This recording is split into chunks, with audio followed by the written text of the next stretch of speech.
Ces disciples ne sont pas en train de suivre Jésus juste pour voir des miracles, juste pour la multiplication du pain et des poissons. Non. Ils ont dépassé déjà ces petits miracles. Ils ont reçu le plus grand miracle. Et le plus grand miracle, c'est d'avoir Jésus dans son cœur.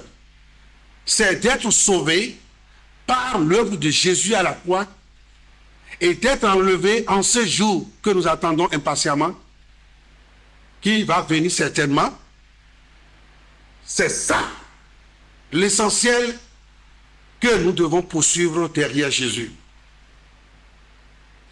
Pierre n'a pas dit, nous avons cru que tu es le prophète qui fait des miracles.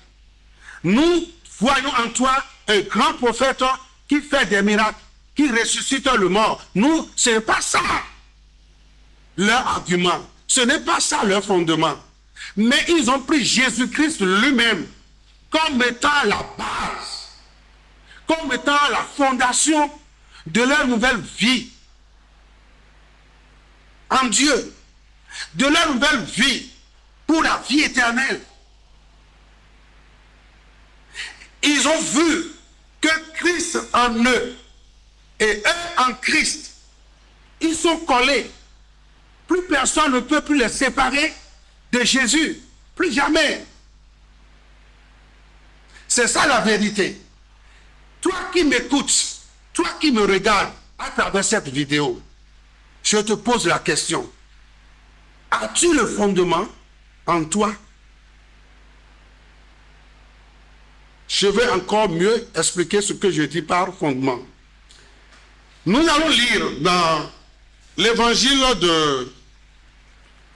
de Matthieu, l'évangile selon Matthieu chapitre 16. Et là, je vais vous montrer quelque chose. Dans Matthieu chapitre 16, à partir du verset, je vais lire à partir du verset 13. Je vais faire la lecture d'abord et je vais commenter. Jésus étant arrivé, Matthieu chapitre 16 à partir du verset 13. Jésus étant arrivé dans le territoire de Césarée de Philippe, demanda à ses disciples, qui dit-on que je suis? Qui dit-on que je suis? Moi, le Fils de l'homme. C'est Jésus qui pose cette question à ses disciples. Ils répondirent, les uns disent que tu es Jean-Baptiste, les autres Élie, les autres Jérémie ou l'un des prophètes. Voilà la réponse à la question de Jésus. Jésus a posé la question à ses disciples aux 12 de savoir, quand vous entendez les gens, quand les autres me regardent, ils me voient faire les miracles, prêcher le royaume de Dieu. Quand ils me voient faire tout ça, nuit et jour, ils me suivent sans cesse. Qu'est-ce qu'ils disent de moi? Qu'est-ce qu'ils pensent de moi? Qui pense que je suis? Ils pensent que je suis réellement qui? Et les disciples de Jésus ont donné une réponse à sa question. Ils ont dit, bon, écoute, Seigneur, ou Rabbi, les gens disent que tu es Jean-Baptiste, d'autres disent que tu es Élie, d'autres disent que tu es Jérémie, et bon, il y en a qui disent que tu es l'un des prophètes. Jésus n'était pas satisfait, mais il a quand même compris leur réponse, puisque Jésus n'a pas posé la question directement pour savoir ce que eux, ses disciples attachés à lui, pensent de lui. Mais il a posé la question de savoir ce que les autres sont en train de dire de lui.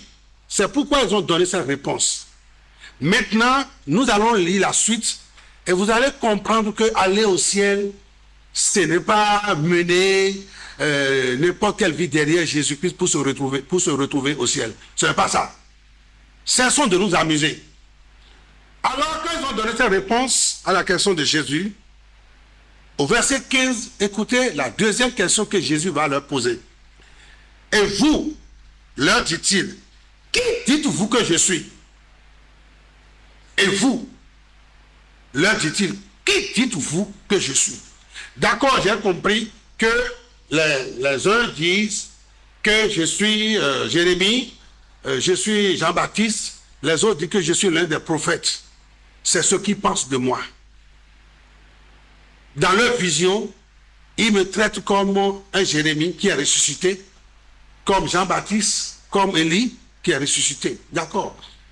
Mais vous là, vous qui me suivez nuit et jour, je reviens à vous maintenant. Vous, donnez-moi une réponse claire. Je ne veux plus une réponse des autres. Ce que les autres sont en train de dire de moi, ce n'est pas ça qui m'intéresse. Ce que vous qui me suivez nuit et jour, vous mangez avec moi, vous me regardez faire des miracles. Je vous enseigne, je vous forme, disciples. Qu'est-ce que vous dites de moi?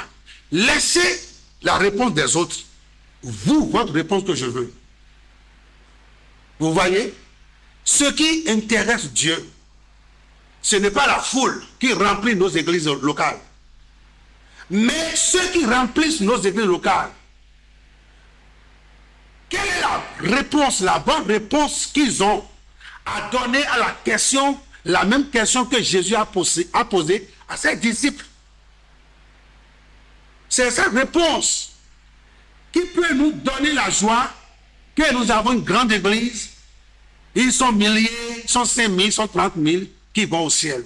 Si c'est 30 000, 50 000 membres fidèles qui vont au ciel, gloire à Dieu.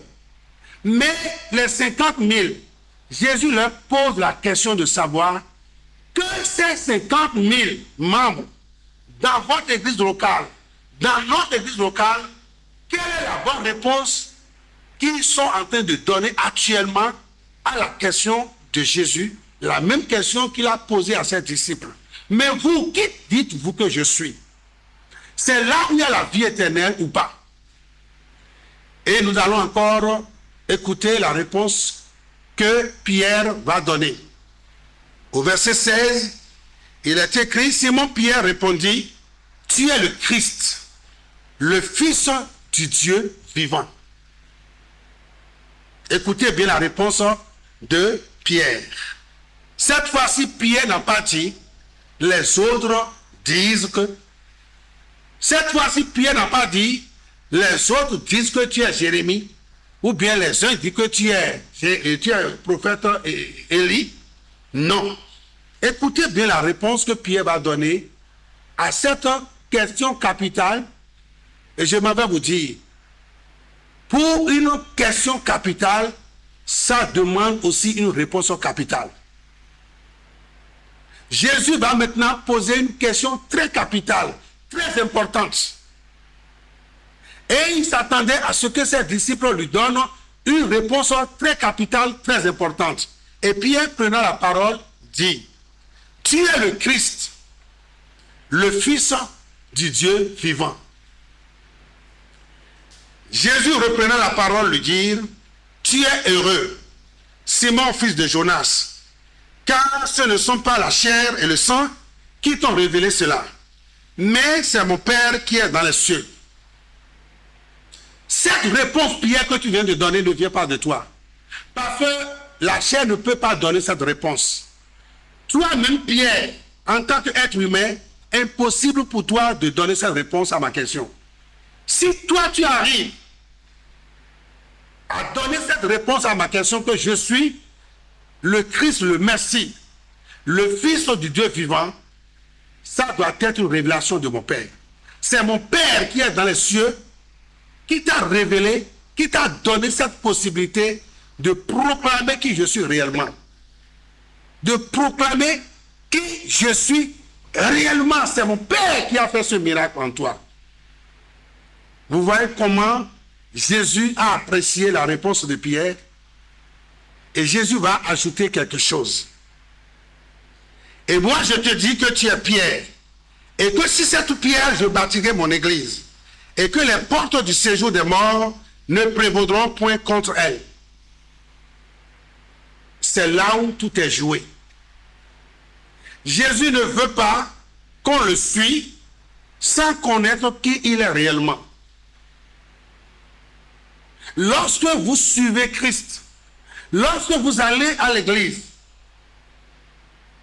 Mais jusque-là, vous ne pouvez pas décrire qui Jésus-Christ est réellement pour vous. Je ne dis pas pour les autres, pour toi. Lorsque vous êtes incapable de pouvoir donner une réponse capitale importante à la question de Jésus, qui demande qui je suis pour vous, qui je suis pour toi. C'est cette question que Jésus va poser à ses disciples, ses 12. Je ne dis pas ce que les autres pensent de moi, ce n'est pas ça qui me préoccupe. Ce que vous pensez de moi, ce que je suis réellement pour vous, c'est ça que je veux connaître. Et c'est là que je suis en train de parler. On va à l'église, on ne connaît pas le Christ.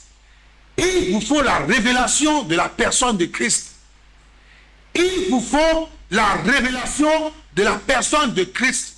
Beaucoup sont dans les églises locales aujourd'hui. Ils n'ont jamais reçu la révélation de qui est réellement Jésus-Christ dans leur cœur. Ils se sont basés sur de fausses confessions. Ils ont fait de fausses conversions et continuent avec de fausses confessions qui ne peuvent pas les aider à aller au ciel.